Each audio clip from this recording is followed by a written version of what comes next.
Welcome back to Art Practice ASMR. Recently, it seems like there's been a very mainstream rejection of things that are dark. And oftentimes you can hear people use the words edgy as an insult. But I think a lot of people don't realize that edgy isn't necessarily a bad thing. And that edgy is to dark what campy is to light. Things can be edgy and cool and funny and generally good. And so that's why I'm going to recommend 5 edgy anime that I think you'll love in this video. So here we go.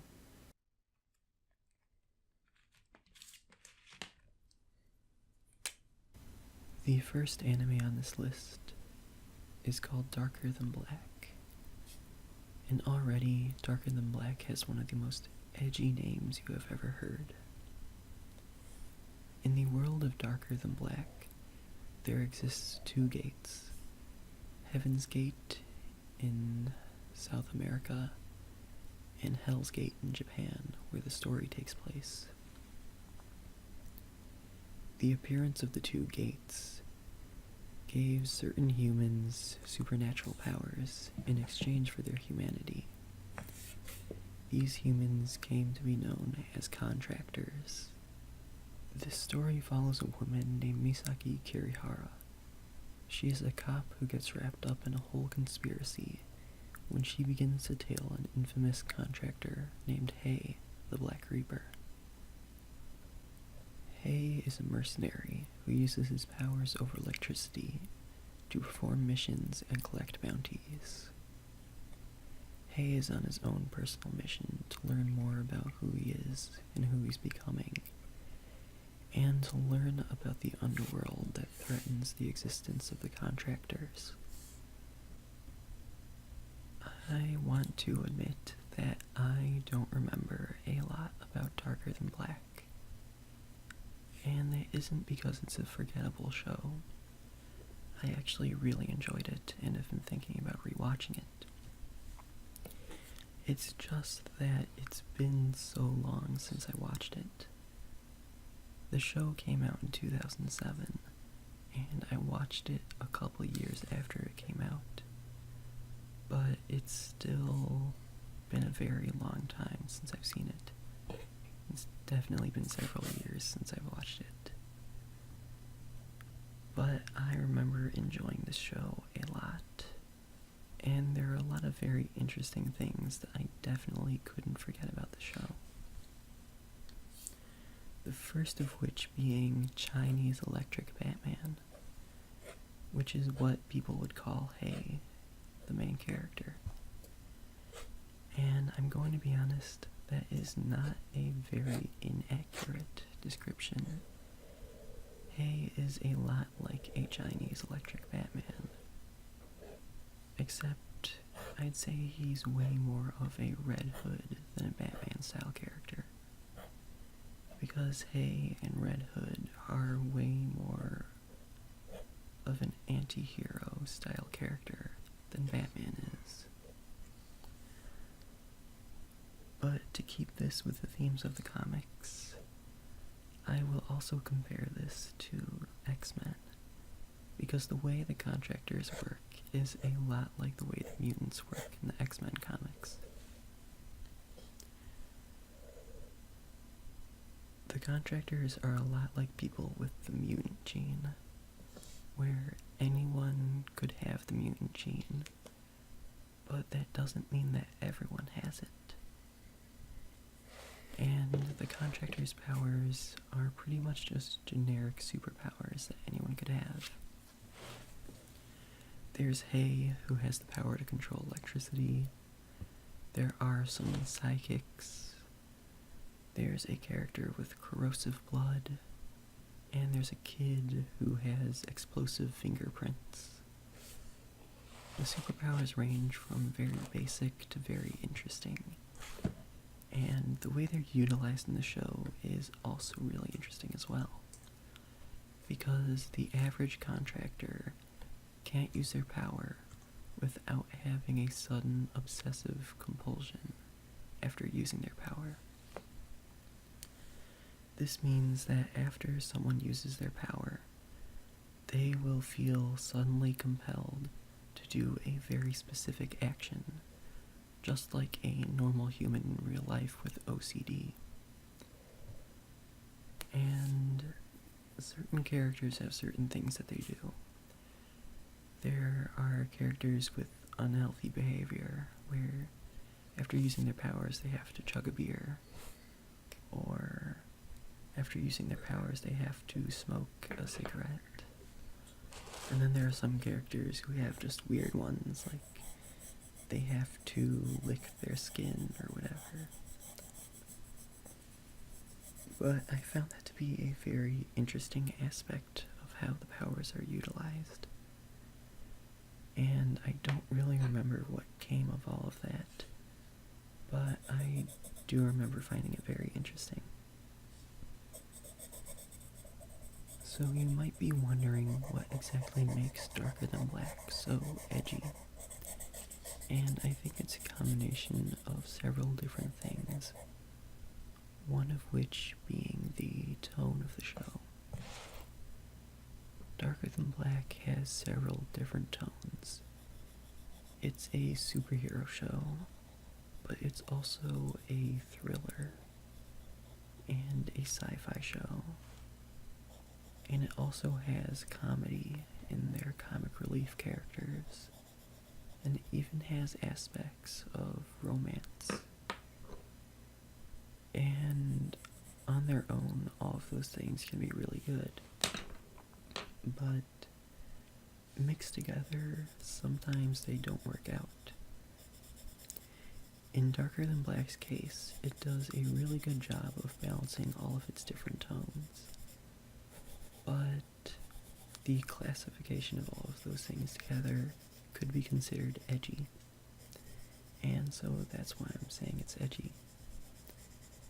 For the record, just so everyone remembers, edgy does not mean bad, especially not in this case.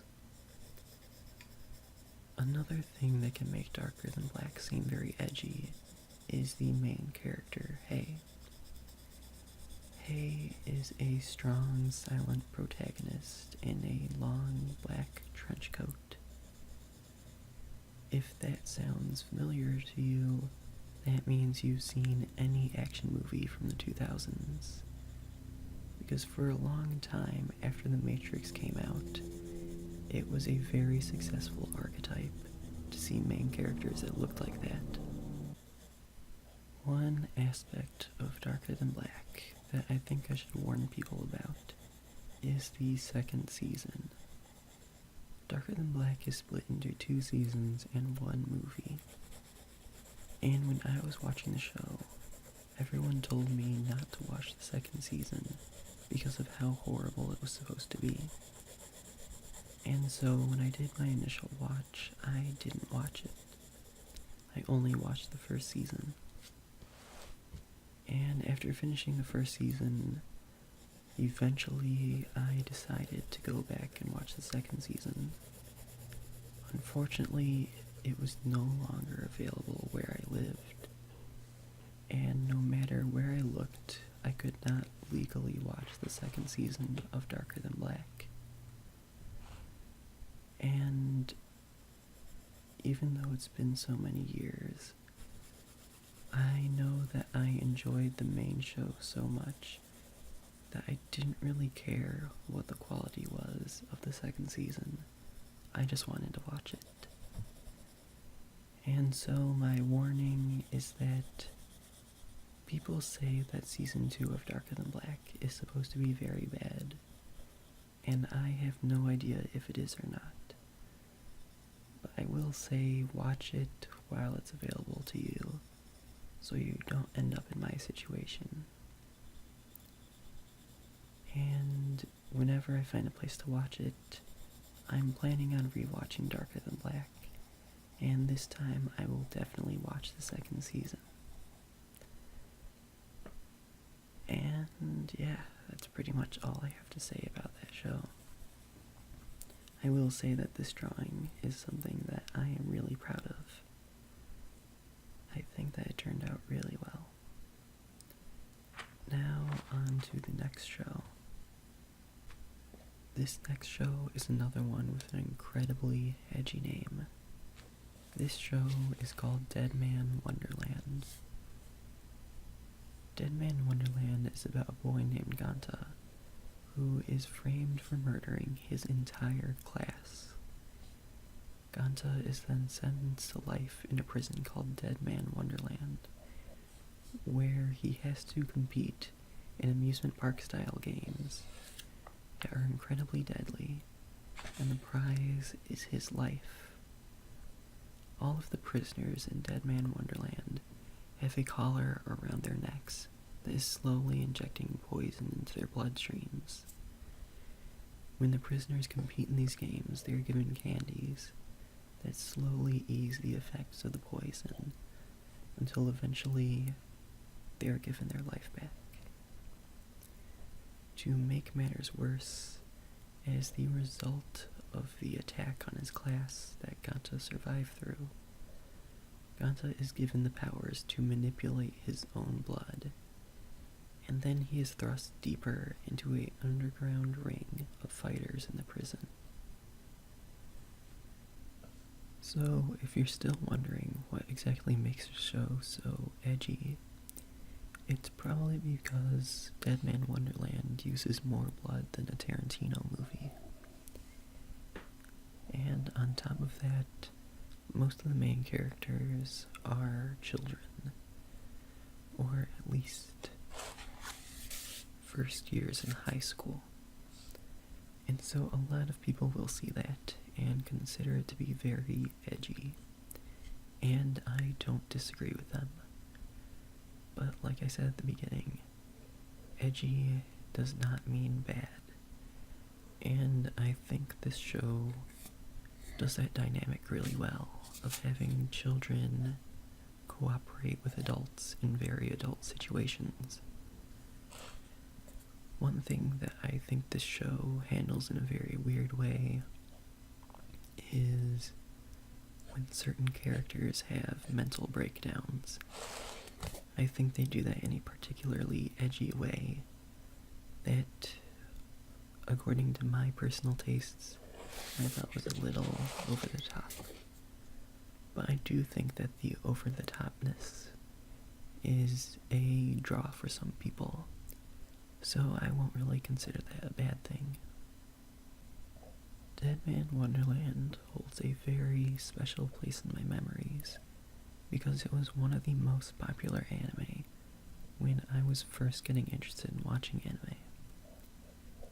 In 2011, the most popular anime were Deadman Wonderland, The Future Diary, and Steins Gate. And if you know all of those shows, then you know that 2011 must have had its own mini renaissance for anime. And I think Deadman Wonderland definitely had its right to be so popular. The story is very interesting. The fight scenes are very well choreographed. The character designs are all unique and very dynamic. And it has one of my favorite intros I've ever seen. Honestly, the Deadman Wonderland intro really caught me off guard, because it's all sung in perfect English, and that's because the lead singer of the Japanese band is from America. But getting back to the point, Deadman Wonderland is a very good show, but recently it's been getting some very negative reviews, and it's all because of the show's ending. When I look at recent reviews for the show, everyone's saying some variation of, "I can't believe it ended that way," or "That's it, what happened?" And when I watched the show, I thought that it had a very good ending. It tied up the main plot points, but it left a lot of loose ends for a second season. The only problem is, the show never had a second season. And that's why people say that the show is so horrible. It's because the ending wasn't ready to just be a standalone series. The entire staff thought that there would be a second season, and it just never came. I'm guessing what happened was that Deadman Wonderland just wasn't popular enough in Japan to warrant a second season. And this sort of thing happens all the time. And I think that's a very unfortunate thing that happened to the show, especially because it's so good. And I hear that the ending is really good as well, the true ending of the manga at least. But unfortunately, we may never see that. But there is always hope. Another show that came out around 2011 was Blue Exorcist, and that show didn't get a sequel until 2017. And even more recently, the show ReZero ended on a cliffhanger, and then recently it got a movie, and now it's getting a second season. So recently a lot of shows that ended on cliffhangers are getting second seasons. So I think it's fair to say that there is still at least some inkling of hope for Deadman Wonderland. At least I'm hanging out to hope. So maybe we'll get something new. Maybe we won't. We'll just have to wait and see. This next show is another anime that doesn't have a second season, and it will probably never get a second season. This show is called Black Bullet. Black Bullet takes place in an alternate future for Japan, where humans are infected with a parasitic virus called the Gastria virus. Humans infected with this virus are turned into giant monsters called Gastria, and after a long war with the Gastria, humans discover that there is a secret metal that can repel them. This metal is called Vibranium, and humans build giant monoliths around the cities of Japan to repel all of the monsters. But the Gastria virus still exists amongst the people, and women who are pregnant with the Gastria virus give birth to children called cursed children. They're born with red eyes and insane abilities. This is because their DNA contains normal human DNA mixed with Gastria DNA. The government, however, finds a way to use these children to fight the Gastria. The cursed children are partnered with adults with combat training, and they are all sent out to fight the Gastria and prevent the city from being taken over. When partnered in a combat team, the cursed children are referred to as initiators, and the trained humans are referred to as promoters. Black Bullet revolves around one team, an initiator named Enju, and a promoter named Rentaro. If Black Bullet sounds really intense, that is because it is. This show has a very good balance between very dark and depressing moments, and genuinely heartwarming and hilarious moments. If you've seen cutest lolly compilations on YouTube, you have definitely seen clips from the show. And if you've seen those clips, it may surprise you that the show it's connected to is much darker. But don't worry, when I say that it's much darker, I'm not spoiling any sort of twist on the show. The first scene of the show is very intense, as I remember at least. This is another show where it's been a very long time since I've actually watched it. A lot of the sadness of the show comes from the cursed children, and that's because their concept is incredibly sad. Like I said, the cursed children are little girls who are born with Gastria DNA mixed with their own DNA. And you may think that because they are being taken by the government to turn into soldiers, that they must be held in some sort of high regard. But actually, cursed children are considered to be plagues of society, and they're basically treated like they shouldn't exist at all. And it's very typical for mothers of cursed children to just give away their kids, and even some of them just abandon them on the streets. And this is where the very sad concept of children communities comes in, where cursed children will find each other on the street, and they will live in places that are abandoned, or places like sewers, and make makeshift societies. And it's an incredibly sad concept, but it's very sad because there is a sort of reality to it. But something to add to that makes it even sadder is that the Gastria DNA in these kids shortens their lifespan, and so the cursed children die young, so they will never grow up to be adults. And this is a very intense thing to be shown. And I think a lot of that intensity adds why people consider this show to be so edgy. People see children fighting giant monsters and they just scoff at it. And then they see children dying, they're like, oh, this is just so edgy. But it was genuinely sad, and this was one of the first anime that made me tear up while watching it. Like I said, a lot of people scoffed at the fact that it's cute little girls being put into dark, depressing situations.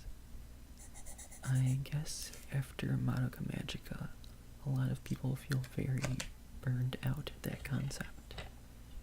And I can kind of understand that. But I think a lot of people never gave this show the time of day that it deserved. And people just see the girls being put in these situations and assume that they know everything about the show and that they might as well not watch it at all. But even though you think that you may know everything about this, it's still worthwhile to watch and be surprised. There is a very genuinely interesting premise to the show, especially with the world building. I really wish that this show was considered for a second season, but for various reasons that could never happen. This show just wasn't popular enough in Japan, and when you look at the reviews of it, a lot of people are unnecessarily negative about it. Like I said, they see little girls doing dark things, and they think that they've seen this concept before. So, it's very unfortunate, but unlike Deadman Wonderland, I don't think this show will ever be considered for a second season. But if anything, I hope that someone gives this show another shot, and instead of giving it a second season, maybe they'll just go for a reboot altogether. But even that is way too hopeful of an idea, and I think it's a very long shot.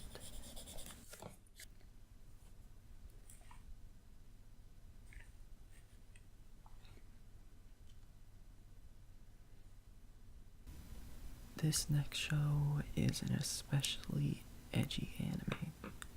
It is called Akame ga Kill. And this show is about a group of assassins who collect magical items to use their powers to rebel against an oppressive empire so that their revolutionary army can take control and finally rule for the people. Akame ga Kill follows a boy named Tatsumi who leaves his tribe to become an adventurer. But along his journey, he gets wrapped up in a whole assassination plot with a group of assassins called Night Raid. Night Raid takes him in, and along the way, he ends up reluctantly becoming their strongest freedom fighter. Akame ga Kill is an incredibly interesting show, and I really liked it at the time. But when I was watching it, it felt like I was one of the very few people who actually enjoyed it. When the show was airing, Akame ga Kill was relentlessly hated on, and I felt like it was all very unfair. They all hated it because it was so edgy, but what that means in reference to Akame ga Kill is that it has a very intense storyline that it doesn't necessarily take too seriously. And I don't really know how to describe it other than that. You're just gonna have to watch it and take the risk. Akame ga Kill is filled with a huge cast of very colorful and interesting characters. And I can say without spoiling anything that you might not want to get too attached to all of them, because a lot of the draw to this show is the intense and incredibly deadly battles that take place. In Akame ga Kill, they fight for these magical artifacts that give them special powers, and these powers are very immense and amazing, and they actually attribute to a ton of amazing fight scenes in this anime. I fully recommend watching this show if you love over-the-top anime fight scenes. It will not disappoint you. As I mentioned, Akame ga Kill has a very colorful cast of interesting characters, and I think the way the show approaches its characters is definitely where it shines the most. In a typical anime, you will know that you're supposed to root for the hero, and root for him to defeat the villain who you're supposed to hate. But sometimes a villain is just so evil and so interesting that you can't help yourself from loving him. Kind of like how a lot of people like the Joker more than they like Batman. And this show does something interesting with that idea, where instead of having the typical protagonist that you root for and antagonist that you hate, in this show, almost everyone is the protagonist in their own way. Let me explain this. The show has two main factions that are fighting each other: the Revolutionary Army and the Empire. And both of those factions have their own all-star teams of heroes. The Army has Night Raid, and the Empire has the Jaegers.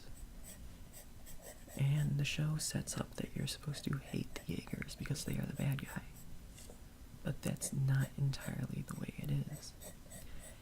In the show, even though the audience is supposed to hate the Jaegers and support Night Raid, within the show, the Jaegers are the good guys. And they do a really good job of showing this concept, because most of the people on the Jaegers don't believe that they're doing anything wrong. They're doing everything in the name of their friends and family and their country. Whereas Night Raid is a team made up of criminals and murderers, but they're the ones you're supposed to support because they're fighting for revolution and peace, seemingly though. And I think it's a very interesting approach to a show, where it's very clear who you're supposed to support, but then the lines get crossed when you realize that people who are supposed to be heroes aren't necessarily heroes, and people that you're supposed to hate aren't necessarily bad guys. I'm kind of doing a terrible job of explaining this, so I'll explain it in this way. This is a much better explanation, actually. Even though the show sets it up that certain characters are protagonists and certain ones are antagonists, everyone is the hero of their own life, and everyone is fighting for something that they personally believe to be the right way. And I'm not sure I've ever seen that done in an anime before. At least before watching Akame got killed. And I think that I liked it the most the way this show approached it. I thought it was a very interesting way of approaching their characters. And it was a very interesting way of doing their world building. I really hope that made sense because I really loved it. Speaking of things I love, I think I especially love this drawing. You are going to have to watch the show to see who this character is. This final anime is one that many people consider to be edgy for all the wrong reasons. And I don't necessarily disagree with any of the criticisms that this show gets. But I do think that this show deserves a certain amount of love. This anime is called Magical Girl Site. It is about a group of depressed girls who all independently discover a website called Magical Girl Site. It's a very creepy website that tells them that their life will change when they get their magical stick. Sticks are these magical items that give these girls immense powers at the cost of their draining life. A lot of people compare Magical Girl Site to Madoka Magica, and I understand why they do this, because they're both anime that present magical girl stuff in a very dark way. But Madoka Magica approaches the whole thing in an entirely different way from Magical Girl Site. In Madoka Magica, the girls' lives are ruined by all the magical girl stuff. But in Magical Girl Site, their lives are already terrible. All of these girls are abused and bullied and are in horrible places in their life until they get their sticks. And then they're supposed to carry out some sort of intense power fantasy against their abusers. And that's where the story comes from. So I said that I fully understand why people consider this show to be the bad kind of edgy. And this is because the tone of the show can be seen as very inconsistent. Typically, the first couple episodes will express the tone of the show that it will be keeping for the entire rest of the series. And the first episode of Magical Girl Site is insanely dark and intense, and it's very over the top with its abuse and violence to the main character. And then the next two episodes have a oddly lighter tone mixed in. The episodes throughout aren't happy, but there are a ton of happy moments sprinkled in. And this probably threw off a lot of people, and I personally didn't expect it. And I recognize that the show has other problems, but this is the one that I'm going to be focusing on because I can't really pinpoint what the other ones are. But the inconsistent tone isn't really inconsistent if you look at it from a different perspective. Don't expect this show to be like Madoka Magica, where it's trying to trick you and it becomes secretly dark or intense. And don't think that this show is trying to take itself seriously. You have to look at Magical Girl Site like it's JoJo's Bizarre Adventure, where even though the characters feel like everything is incredibly serious and dramatic, the show won't necessarily portray itself as that. And when you look at it like that, it becomes much easier to watch, and you'll start to care less about the tonal changes. And even though I didn't like this show a lot, I really do want to see a second season from it, even though I'm pretty sure that will never happen. The manga is really well received, but the show does not live up to that reception. And I think that the show has a very interesting concept that I would love to see more done with, but like I said, I don't think we'll ever see that with how poorly the show was received. Anyway, this has been 5 edgy anime that I recommend. Thanks for watching. I hope you enjoyed it. Goodbye.